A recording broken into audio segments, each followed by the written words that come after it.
ഏവർക്കും റിയാസ് ട്രാവൽ ഡയറിയിലെ മറ്റൊരു എപ്പിസോഡിലേക്ക് സ്വാഗതം.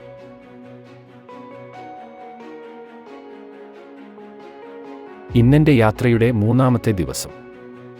മന്ദര ഹട്ടിൽ നിന്നും ഹൊറംബോ ഹട്ടിലേക്കാണ് ഇന്നത്തെ ട്രെക്കിംഗ്. ഇവിടെ നിന്നും 11 കിലോമീറ്റർ ട്രെക്കിംഗ് ചെയ്യാനുണ്ട് ഹൊറംബോ ഹട്ടിലേക്ക്. സമുദ്രനിരപ്പിൽ നിന്നും 3720 മീറ്റർ അഥവാ 12205 അടി ഉയരത്തിലാണ് ഹൊറംബോ ഹട്ട് സ്ഥിതി ചെയ്യുന്നത്. പ്രഭാത ഭക്ഷണത്തിന് ശേഷം ഞാനും എൻ്റെ ഗൈഡ് ഫ്രാങ്ക്ഫെഡും ഹൊറംബോ ലക്ഷ്യമാക്കി യാത്ര തിരിച്ചു. ഞങ്ങളുടെ കുക്കും പോർട്ടറുമായ ഗോഡ് ലിസൺ പതിവുപോലെ ഞങ്ങൾക്ക് മുമ്പേ ഹൊറംബോയിലേക്ക് പുറപ്പെട്ടിട്ടുണ്ട്. മന്ദര ഹട്ടിൽ സൗരോർജ്ജ പാനലുകൾ കൊണ്ടാണ് ക്യാമ്പിലേക്ക് ആവശ്യമുള്ള വൈദ്യുതി കണ്ടെത്തിയിരിക്കുന്നത്. ട്രെക്കേഴ്സിനായി നെറ്റ്വർക്ക് പാക്കേജുകളും ഇവിടെ ലഭ്യമാണ്. ക്യാമ്പിൽ ടോയ്ലറ്റ് സൗകര്യങ്ങൾ ഉണ്ടെങ്കിലും കുളിക്കാനുള്ള സൗകര്യമില്ല. പോർട്ടർമാർ നമ്മൾ താമസിക്കുന്ന ഹട്ടുകളിൽ ചെറിയ പാത്രങ്ങളിൽ ഇളം ചൂടുവെള്ളം എത്തിക്കുന്നു. ഇത് പല്ലു തേക്കാനും മുഖവും കൈകാലുകളും ശുദ്ധിവരുത്താനും ഉപയോഗിക്കാം.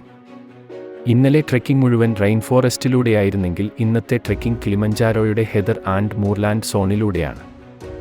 ഈ കാണുന്ന മരപ്പാലം കടന്നാൽ പിന്നെ കിളിമഞ്ചാരോയിലെ ഹെദർ ആൻഡ് മൂർലാൻഡ് സോൺ ആരംഭിക്കുകയാണ്.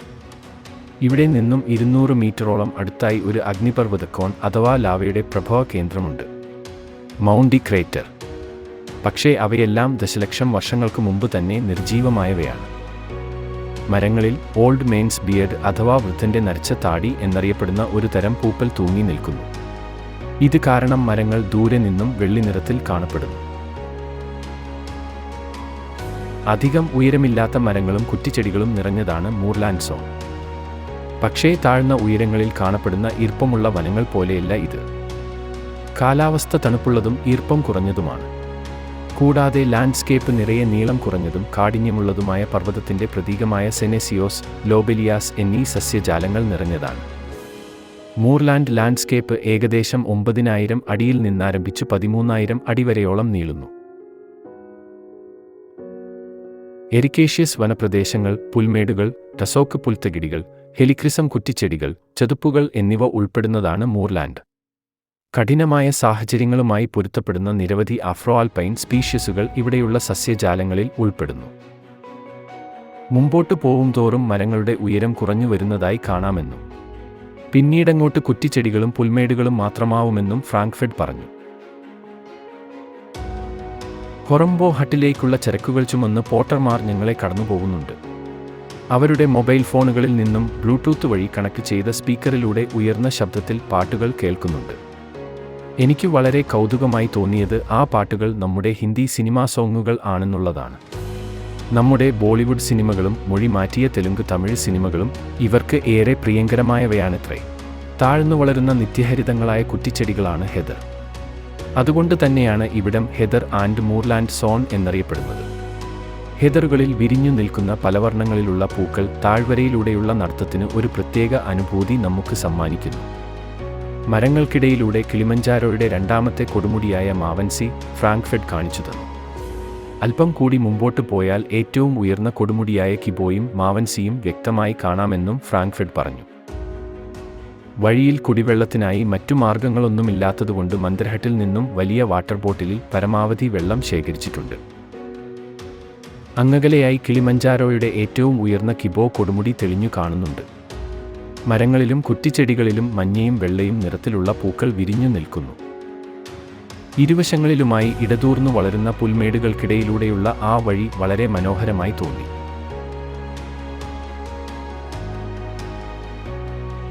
മരങ്ങളുടെ തടസ്സമൊന്നുമില്ലാതെ കിളിമഞ്ചാരോയുടെ കൊടുമുടികളായ കിബോയും മാവൻസിയും ഇപ്പോൾ വ്യക്തമായി കാണാം.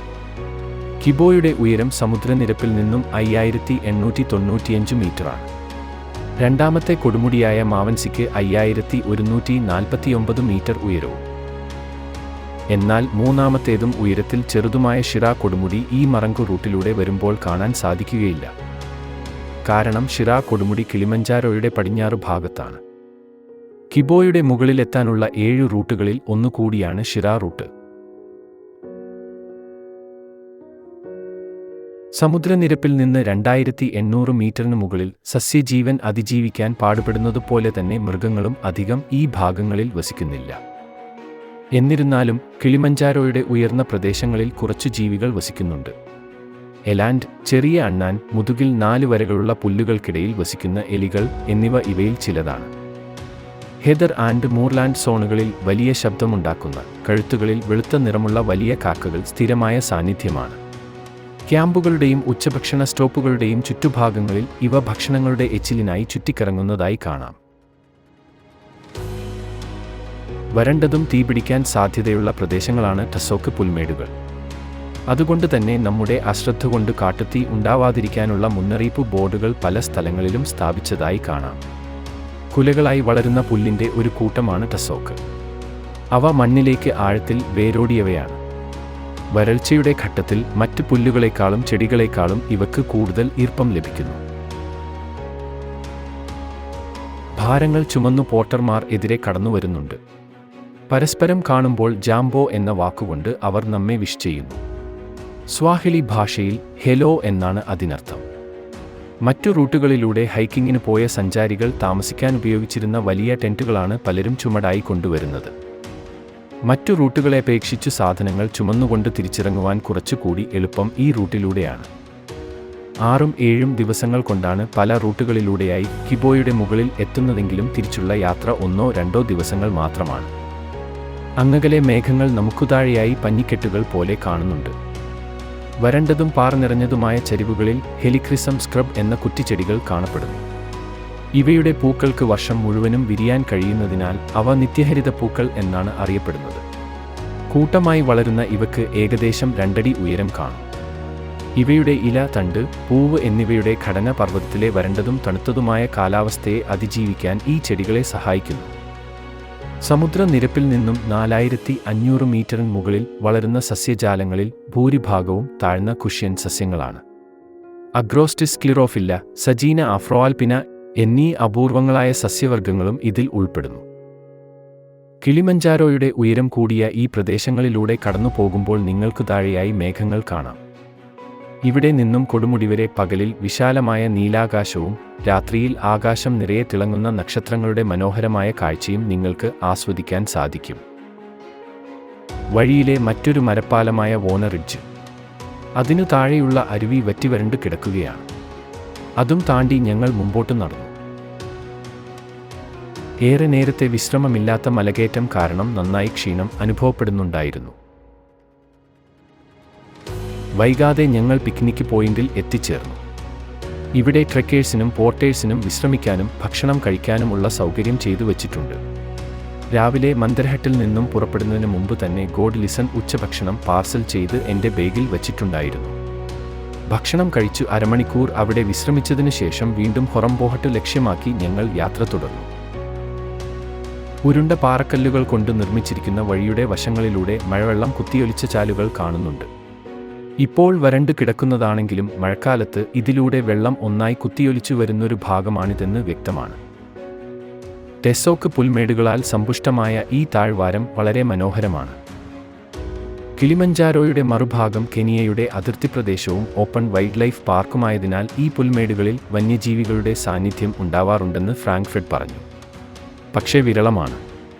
കിലോമീറ്ററുകളോളം സഞ്ചരിച്ച് ചീറ്റകൾ, ഹൈനകൾ, സിംഹങ്ങൾ പോലുള്ള വന്യജീവികൾ ഇവിടെ എത്താറുണ്ടെന്നും വനപ്രദേശത്തേക്കാൾ വരണ്ടുണങ്ങിയ ഈ പുൽമേടുകൾ അവർക്ക് ഇഷ്ടപ്പെട്ട വിഹാര കേന്ദ്രങ്ങളാണെന്നും ഫ്രാങ്ക്ഫർട്ട് പറയുന്നു. വഴിയിലുടനീളം ഹെദറുകളിൽ പലവർണ്ണപ്പൂക്കൾ പുഞ്ചിരി തൂകി നിൽക്കുന്നുണ്ട്. അവയുടെ ഭംഗിയാസ്വദിച്ചു ഞങ്ങൾ യാത്ര തുടർന്നു. ഇതുകൊണ്ട് തന്നെ കിളിമഞ്ചാരോ ട്രെക്കിങ്ങിൽ നിങ്ങൾക്കേറെ ഇഷ്ടപ്പെടുന്നത് ഹെദർ ആൻഡ് മൂർലാൻഡ് സോണിലൂടെയുള്ള ട്രെക്കിംഗ് ആയിരിക്കും. കിളിമഞ്ചാരോയെ 5 വ്യത്യസ്തമായ ക്ലൈമറ്റ് സോണുകളായി തരം തിരിച്ചിട്ടുണ്ട്. തുടക്കം കൃഷിയിടങ്ങളും ജനവാസ കേന്ദ്രങ്ങളുമായ സിവിലൈസേഷൻ സോണാണെങ്കിൽ രണ്ടാമതായി വരുന്നതാണ് റെയിൻ ഫോറസ്റ്റ് സോൺ. അതിനുശേഷം മൂന്നാമതായി ഇന്ന് നമ്മൾ സഞ്ചരിച്ചു കൊണ്ടിരിക്കുന്ന ഹെദർ ആൻഡ് മൂർലാൻഡ് സോൺ ആണ്. ഇനി 4ാമതായി വരുന്ന ക്ലൈമറ്റ് സോൺ ആൽപൈൻ മരുഭൂമിയാണ്. 5ാമത്തേതും അവസാനത്തേതുമായ ക്ലൈമറ്റ് സോൺ കിബോ കൊടുമുടിയുടെ മുകൾ ഭാഗമായ ഐസ് ഉറഞ്ഞുകിടക്കുന്ന ആർട്ടിക് സോണാണ്. ഇത്രയേറെ ക്ലൈമറ്റ് സോണുകളിലൂടെ കടന്നുപോകുന്ന ഒരു ട്രെക്കിംഗ് റൂട്ട് ലോകത്ത് മറ്റൊന്നുണ്ടോ എന്ന കാര്യം സംശയമാണ്. ഇതുകൊണ്ടൊക്കെയാണ് കിളിമഞ്ചാരോ ഏവർക്കും പ്രിയപ്പെട്ട ഒരു ട്രെക്കിംഗ് റൂട്ടായി മാറുന്നത്.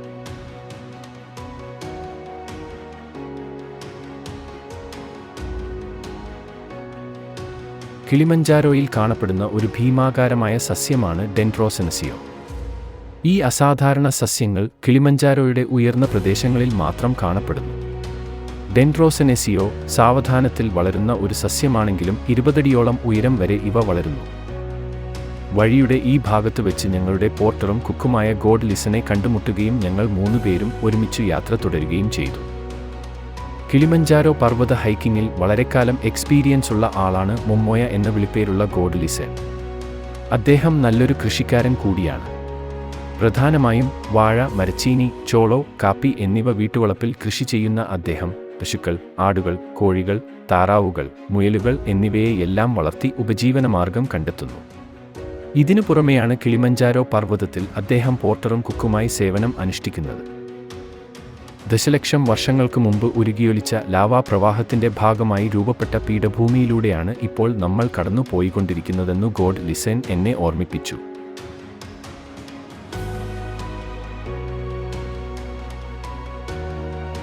മണിക്കൂറുകളോളം നീണ്ട ഒരു ഹൈക്കിങ്ങിനു ശേഷം ഞങ്ങളുടെ ലക്ഷ്യസ്ഥാനമായ ഹൊറംബോ ഹട്ടിലേക്ക് ഞങ്ങൾ എത്തിച്ചേരാനായിരിക്കുന്നു.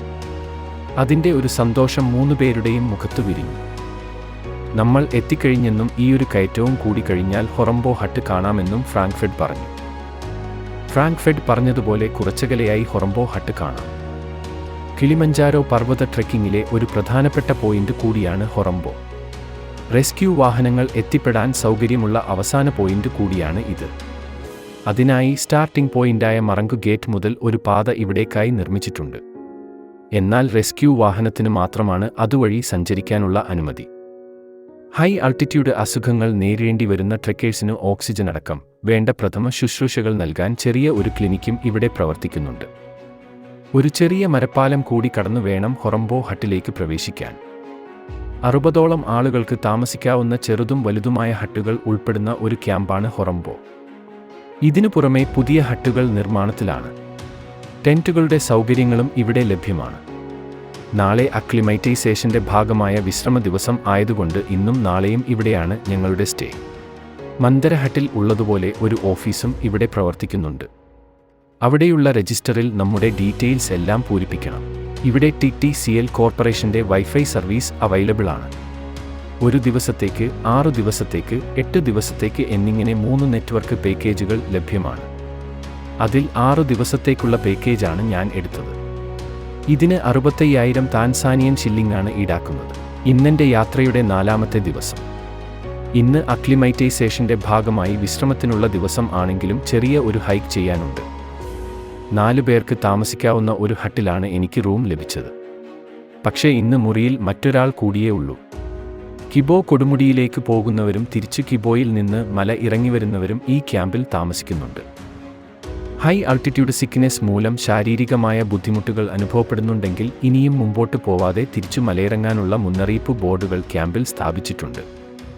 അക്ലിമൈറ്റൈസേഷന്റെ ഭാഗമായി ഇന്നെനിക്ക് പോവാനുള്ളത് സമുദ്രനിരപ്പിൽ നിന്നും 4110 മീറ്റർ ഉയരത്തിലുള്ള സീബ്ര റോക്ക് വരെയാണ്. ഇത് ഹൊറംബോയിൽ നിന്നും ഏകദേശം 300 മീറ്റർ ഉയരത്തിലാണ്. അവിടെ കുറച്ചു സമയം ചിലവഴിച്ച് തിരിച്ചു ഹൊറംബോ ക്യാമ്പിൽ തന്നെ എത്തണം. സമുദ്രനിരപ്പിൽ നിന്നും 4000 മീറ്ററോളം ഉയരത്തിലെത്തിയാൽ പിന്നെ നമ്മുടെ ശരീരം എങ്ങനെ പ്രതികരിക്കും എന്ന് പറയാൻ പറ്റില്ല. ഹൈ ആൾട്ടിറ്റ്യൂഡ് കാലാവസ്ഥയോട് നമ്മുടെ ശരീരം പൊരുത്തപ്പെടാൻ വേണ്ടിയാണ് അക്ലിമറ്റൈസ് ചെയ്യുന്നത്. ഇത് AMS അഥവാ അക്യൂട്ട് മൗണ്ടെയിൻ സിക്നെസ് പിടിപെടുന്നതിൽ നിന്നും രക്ഷ നേടാൻ നമ്മെ സഹായിക്കുന്നു. AMS പിടിപെട്ടാൽ കടുത്ത തലവേദനയും ഛർദിയും, ശരീരത്തിലെ ഓക്സിജന്റെ അളവ് കുറയുകയും ശ്വാസം എടുക്കാൻ ബുദ്ധിമുട്ടായി തോന്നുകയും ചെയ്യും. കൃത്യസമയത്ത് വേണ്ട പരിചരണം കിട്ടിയില്ലെങ്കിൽ മരണം വരെ സംഭവിക്കാവുന്നതാണ്. അതിനിടയ്ക്ക് താൻ ഒരു ഗൈഡ് മാത്രമല്ല, ഒരു നല്ല നർത്തകൻ കൂടിയാണെന്ന് തെളിയിച്ചുകൊണ്ട് ഫ്രാങ്ക്ഫെഡ് വഴിയിൽ തന്റെ dance I don't ever slow up, no I don't take shit. I got no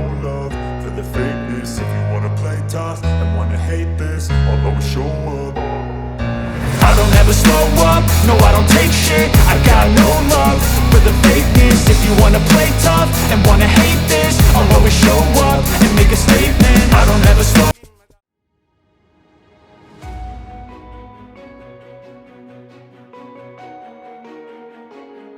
അങ്ങകലെയായി zebra rock കാണുന്നുണ്ട്. മറുവശത്താകട്ടെ കിളിമഞ്ചാരോയുടെ 2ാമത്തെ കൊടുമുടിയായ മാവൻസി തലയുയർത്തി നിൽക്കുന്നു. കിബോയുടെ പോലെ അത്ര സുഖമല്ല മാവൻസിയുടെ മുകളിലെത്താൻ. അതൊരു ടെക്നിക്കൽ ക്ലൈംബിംഗ് മൗണ്ടെയിൻ കൂടിയാണ്. അതുകൊണ്ട് തന്നെ മാവൻസി കയറാൻ നിങ്ങൾ പ്രത്യേക പെർമിഷൻ എടുക്കേണ്ടി വരുന്നു. മാത്രവുമല്ല, ഏതെങ്കിലും അംഗീകൃത സ്ഥാപനത്തിൽ മൗണ്ടെയിൻ ക്ലൈംബിംഗ് ട്രെയിനിംഗ് പൂർത്തിയാക്കിയ സർട്ടിഫിക്കറ്റും ഹാജരാക്കേണ്ടി വരും. അധികം വൈകാതെ ഞങ്ങൾ സീബ്ര റോക്കിൽ എത്തിച്ചേർന്നു. ദശലക്ഷം വർഷങ്ങൾക്ക് മുമ്പ് നടന്ന അഗ്നിപർവ്വത പ്രവർത്തനത്തിന്റെ ഭാഗമായി രൂപപ്പെട്ടതാണ് സീബ്ര റോക്സ്. സീബ്രയുടെ ശരീരം പോലെ വെള്ളയും കറുപ്പും ഇടകലർന്നതിനാലാണ് ഇതിനു ആ പേര് ലഭിക്കുന്നത്. ധാതുലവണങ്ങളാൽ സമ്പുഷ്ടമായ പാറയിലൂടെ മഴവെള്ളം ഒഴുകി രൂപപ്പെട്ട നിറവ്യത്യാസമാണിത്. അക്ലിമൈറ്റൈസേഷന്റെ ഭാഗമായി കുറച്ചു സമയം അവിടെ ചിലവഴിച്ചതിനു ശേഷം ഞങ്ങൾ ഹൊറംബോ ക്യാമ്പിലേക്ക് തന്നെ തിരിച്ചു നടന്നു.